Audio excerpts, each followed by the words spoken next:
Hello दोस्तों, welcome back to curious for the daily dose of Indian football. तो सबसे पहले बात करनी है नॉर्थ ईस्ट यूनाइटेड के कोच हुआन पेड्रो बेनाली के बारे में, जिन्होंने रिसेंटली आईएसएल को एक इंटरव्यू दिया है, जो कि मेरे को लगता है कि हर किसी को यहाँ पे इस इंटरव्यू को ज़रूर देखना चाहिए, क्योंकि उससे आपको जो फुटबॉल के डिफरेंट एस्पेक्ट है उसके बारे में ज़रूर कुछ ना कुछ सीखने को मिलेगा, चाहे एज ए प्लेयर हो, कोच हो, या फिर इवन एज ए फैन भी।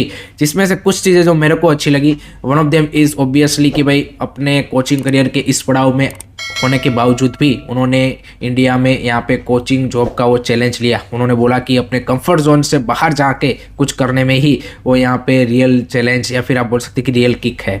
सो वो आई थिंक मेरे को लगता है कि हमारे जो इंडियन प्लेयर एंड कोचिस को डेफिनेटली यहाँ पे अपने करियर के यहाँ पे बेटरमेंट के लिए डेफिनेटली कंसिडर करना चाहिए।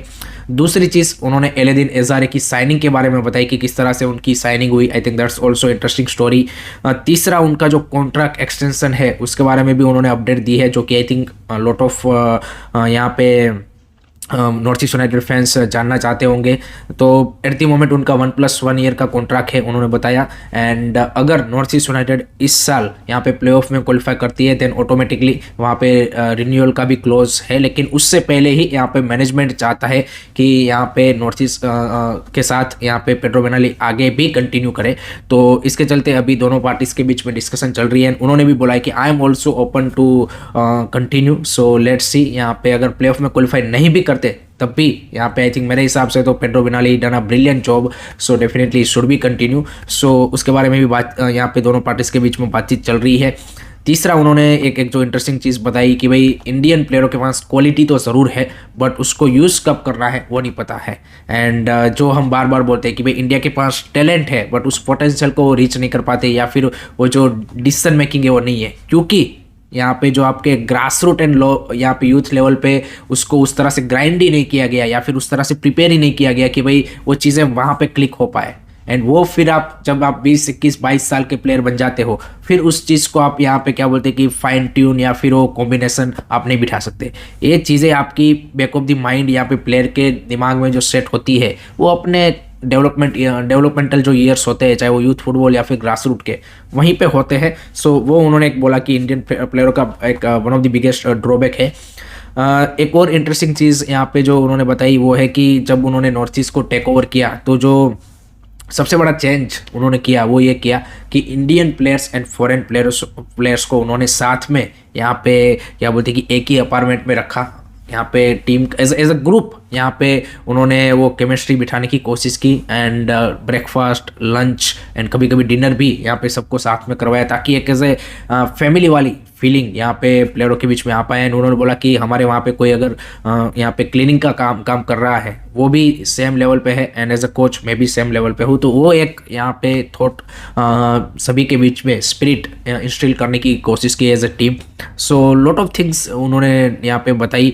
मनोलो मार्केस के बारे में बात की कि भाई यहाँ पे he is talking with every coaches, जो कि ईगोस्ट मैच ने कभी नहीं किया। उन्होंने बोला कि ईगोस्ट मैच ने मेरे साथ कभी भी यहाँ पे उस लेवल पे बात नहीं की थी, और ईगोस्ट मैच के स्टेटमेंट के बारे में भी उन्होंने बातचीत की। तो काफ़ी सारी चीज़ें उन्होंने रिवील की। And I think this kind of coaches we need more in the Indian football circuit at every level, not only at ISL, but I think मेरे को लगता है कि ये जो उनकी फिलोसॉफी या फिर जिस तरह से काम करने का तरीका है, अब मनोलो मार्केस भी आप देखिए कि जिस तरह से यंगर प्लेयरों के साथ काम कर रहे हैं, I think we need this kind of a coaches at youth level, grass root level also. Let me know guys आपको कैसा लगा इंटरव्यू, और अगर आपने अभी तक नहीं देखा है ज़रूर चेकआउट करिएगा।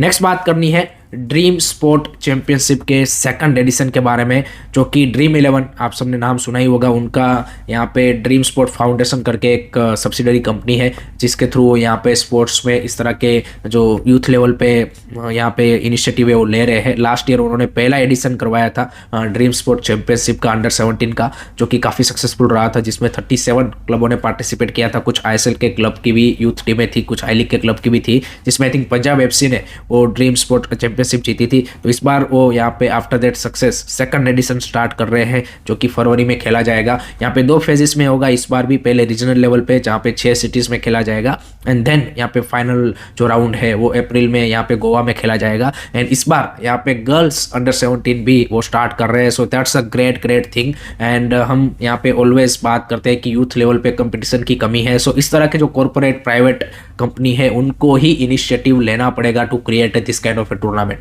जितने ज़्यादा इस तरह के यहाँ पे लोकल लेवल के या फिर इस तरह के टूर्नामेंट बनेंगे, उतनी ही ज़्यादा हमारे प्लेयरों को यहाँ पे youth level and grass root level पे मैचेस मिलेंगे। आप देखिए रिसेंटली हमने देखा कि भाई जो फूड डिलीवरी कंपनी है स्विगी, उन्होंने भी अपना स्पोर्ट आर्म एक कंपनी अलग से बनाया है। तो लेट होप से वो भी इस तरह की इनिशिएटिव ले। एंड ड्रीम स्पोर्ट के जो फाउंडेशन के CEO हैं, उन्होंने भी बोला कि आगे जाके हम बाकी स्पोर्ट्स में भी इस तरह के यूथ लेवल पे टूर्नामेंट क्रिएट करना चाहते हैं। But as per the you can say कि Indian footballs point of view, I think this is a great thing. इस तरह के और ज़्यादा जो कॉर्पोरेट हाउसेस है, कंपनीज है, वो अगर इस तरह के टूर्नामेंट क्रिएट करेंगे, जैसे हमने RFTL देख रहे हैं, जिस तरह से आप देखिए कि JSW वहाँ पे अपना यूथ कप कराता है, तो उनको ही खुद से ही यहाँ पे टूर्नामेंट क्रिएट करने पड़ेंगे, क्योंकि AFF और स्टेट FS तो आपको पता ही है कि भाई किस तरह से काम कर रहे हैं। So this is a great initiative from dream sport foundation, and let hope so कि सेकंड एडिशन भी सक्सेसफुल हो। आपके क्या ओपिनियन है कॉमेंट सेक्शन में ज़रूर बता दीजिएगा। थर्ड बात करनी है इंडिया अंडर 20 के कल खेले गए दूसरे मैच के बारे में, जहां पे जॉर्डन ने यहाँ पे इंडिया को 5-0 से थ्रेश कर दिया है। So back to back losses for India under 20 and heavy losses I would say. And इस मैच में डेफिनेटली फर्स्ट 45 मिनट में हम यहाँ पे जॉर्डन को काफ़ी अच्छी तरीके से होल्ड अप कर पाए थे, क्योंकि डिफेंसिव अप्रोच लेके उतरे थे, बैक 5 के साथ खेल रहे थे, 5-4-1 की फॉर्मेशन थी, काउंटर एंड सेट पीसेस के ऊपर रिलाई कर रहे थे। फर्स्ट हाफ में एक आध हमें चांस भी अच्छा मिला, बट फर्स्ट हाफ के एंड में यहाँ पे 2 मिनट में हमने 2 गोल कंसीड कर दिया with that banger from Jordan player. And second half was you can say कि much more disappointing compare to first half, and eventually we lost with the 5-0। तो आप देखिए कि डिफेंसिव अप्रोच होने के बावजूद भी हम 5-0 से हार गए।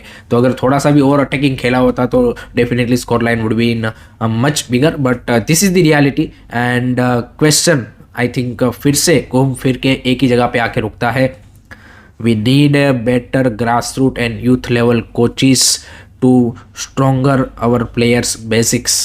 आप देखिए इस मैच में भी आपको कोई एक ऐसा मैच मिल जाएगा कि आपकी टीम वहाँ पे होल्ड अप कर लेगी, फाइट दे देगी, बट जो यूथ फुटबॉल में फोकस करने की चीज़ें हैं वो वही है कि आपके प्लेयरों का टचिस कैसा है, फर्स्ट टच कैसा है, बॉल कंट्रोल कैसा है, डिसीजन मेकिंग कैसी है, पासिंग रेंज कैसी है, शॉट टेकिंग एबिलिटी कैसी है, सो उसकी डिसीजन मेकिंग कैसी है। इन चीज़ों के ऊपर अगर आप फोकस नहीं करोगे, और वो आप देखिए कि इन प्लेयरों का ये ऐसा भी नहीं है कि काफ़ी सारे लोग बोल रहे कि ये अंडर 18 प्लेयर्स है, बट ये इंडिया को अंडर 17 अंडर 19 पे रिप्रेजेंट कर चुके हैं। सो उस पॉइंट ऑफ व्यू से आप देखें तो भाई यही हमारे फ्यूचर जनरेशन के प्लेयर है कि जो आगे जाके ISL एंड यहाँ पे नेशनल टीम को रिप्रेजेंट करने वाले हैं। So I think first step should be the good coaches at grass root and youth level. This is the first step जो कि आई थिंक सबकी जो भी स्टेक होल्डर्स है, AFF, state FS, clubs, academies, इन सब का होना चाहिए कि we need a better coaches, simple as that, otherwise things are not gonna change. आप क्या सोचते हो कमेंट सेक्शन में बता दीजिए। अब बात करते हैं कल खेले गए भाई ISL के काफ़ी इंपॉर्टेंट मैच के बारे में, जहाँ पे मोहन बगान ने भाई यहाँ पे with that Liston Colaco's beautiful volley at 75th minute goal से यहाँ पे 1-0 से BFC को हरा दिया। And I think Bengaluru FC would been really disappointed after putting up such a great performance. I think they were the superior team overall. अगर आप match control की बात करें तो उन्होंने यहाँ पे बेटर तरीके से मैच को कंट्रोल भी किया था। चांसेस भी आई थिंक उनको 2-3 बेहतरीन चांसेस मिले थे। फर्स्ट हाफ में वो सुनील छेत्री का चांस हो, सेकंड हाफ में there was 1 or 2 chances. So overall they had a great game, but unfortunately वो अपने चांसेस को फिनिश नहीं कर पाए। जबकि on the other side Mohun Bagan played on the phases के बीच में वो 5 मिनट का उनका वो फेज आ रहा था कि जहाँ पे वो डेंजरस लग रहे थे। And that individual brilliance came from this time Liston Colaco's side. So that was a beautiful goal and that's a crucial 3 point, क्योंकि एज वी ऑल नो कि सील्ड रेस में अगर यहाँ पे उन्होंने पॉइंट ड्रॉप किया होता तो गोवा के लिए एक और ज़्यादा यहाँ पे अपॉर्चुनिटी बच जाती कि वो जो गैप है उसको क्लोज आउट कर पाए। एंड नेक्स्ट जो 3 मैचेस है मोहन बगान के, वो उतने ज़्यादा टफ उस पॉइंट ऑफ व्यू से नहीं है। So definitely they can now go for the shield. दूसरी साइड गोवा के लिए लेट्स सी क्या वो उनको कैचअप कर पाते हैं। And BFC I think would been really disappointed because यहाँ पे पिछले कुछ मैचेस से उनका कंप्लीटली जो फॉर्म है या फिर रिजल्ट जो है वो उनके फेवर में नहीं आ रहे हैं। So that's the thing. Late me no guys आप क्या आपको क्या लगा इस मैच के बारे में बताइए। एंड दूसरा जो यहाँ पे हिस्टोरिकल थिंग हुई वो हुई कि यहाँ पे मोहन बगान फैंस ने हैंड पेंटेड वर्ल्ड का सबसे बड़ा टीफो 25,500 स्क्वायर फीट का यहाँ पे कल यहाँ पे लेके आए थे। सो that was a incredible thing. And वहाँ पे उन्होंने अपनी जो क्लब की हिस्ट्री है उसको यहाँ पे पोर्ट्रे किया था। सो that was a beautiful thing. Honestly speaking I think इस तरह की एफर्ट्स को अप्रिशिएट करना चाहिए बिकॉज एंड बताया जा रहा है कि इसमें 7 to 8 लाख का खर्चा आया। वो अलग चीज़ है कितना खर्चा आया, बट आई थिंक जो एफर्ट है उसको डेफिनेटली अप्रिसिएशन मिलना चाहिए। एंड मोर देन 40,000 क्राउड बताया जा रहा था जो कि आई थिंक डिबेटेबल है, but I think that's a great gesture and great effort shown by the Mohan बगान फैंस ऑल्सो। आप क्या सोचते हो इसके बारे में बता दीजिए कमेंट सेक्शन में। अब बात करते हैं आज के मैच के बारे में जो कि है between Punjab FC and Jamshedpur. Punjab playing after 10 to 11 days. So and उनके लिए भी for the playoff race this crucial match because last 6 matches से वो एक भी मैच जीते नहीं है। So they are looking for that win. दूसरी साइड जमशेदपुर ने लास्ट मैच में यहाँ पे क्या बोलते कि हैदराबाद एफसी के सामने ऑलमोस्ट मैच को निकाल लिया था, बट यहाँ पे unfortunately they lost the 3 point. So उनके लिए भी ये विन काफ़ी इंपॉर्टेंट होने वाली है खाली जमील की टीम के लिए। I think it will be a close match, but I am seeing a 2-1 kind of A victory for Punjab FC. Late me no guys आपका क्या प्रेडिक्शन है कमेंट सेक्शन में ज़रूर बताइए। लास्ट में बात करते हैं कल खेले गए IWL मैच के बारे में। तो वहाँ पे भाई श्रीभूमि एफसी ने 2-0 से किक स्टार्ट एफसी को हरा दिया। एंड आप देखिए कि भाई IWL में भी हमें सरप्राइजिंग रिजल्ट देखने को मिल रहा है। So that's it from my side guys regarding today's Indian football news. I hope कि आपको वीडियो पसंद आया होगा। Keep supporting Indian football. Don't forget to like share and subscribe की। जय हिंद, जय भारत।